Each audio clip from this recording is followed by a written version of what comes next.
مارد 189 باسي تفكردنك لنويجا. عن ابن عمر رضي الله عنهما أن رسول الله صلى الله عليه وسلم رأى بصاقا في جدار القبلة فحكه، ثم أقبل على الناس فقال: إذا كان أحدكم يصلي فلا يبصق قبل وجهه، فإن الله قبل وجهه إذا صلى. وللبخاري في رواية: فتغيظ على أهل المسجد. بابك باسي وتمان تفكردنك على نويجاو لمزقوتي شاهردوكي.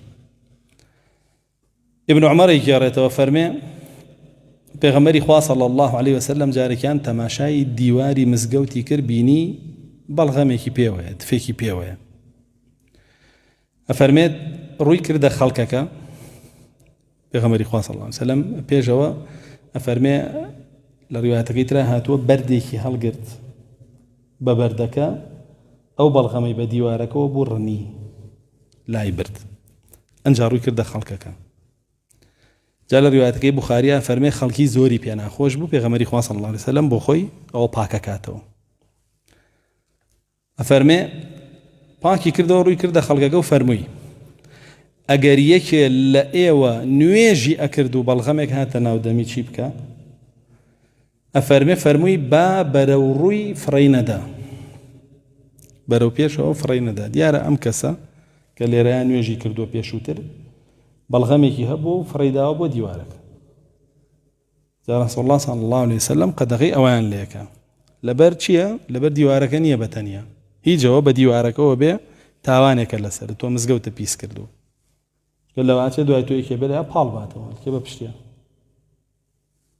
و پیست کرد، پاک نییە بۆ ئەو، هیچەوە تاوانێکە کە تۆ مزگەوتە پیس کردووە.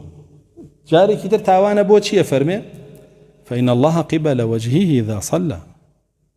فكبروا الله الله شكا فرمي الله لرقاتي كاتك ونيوجك فكبروا الله.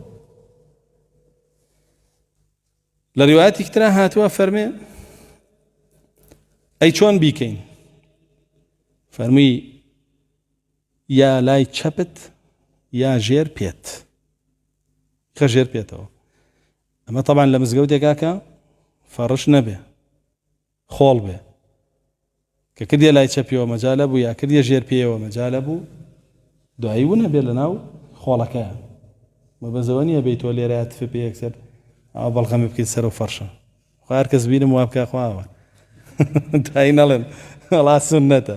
سوننەتی چییە؟ بەخوا فەرشەکە بە کاملی پێشۆم سوننەتە. ئەوە لە مزگەوتێکە کە خۆڵ بێ.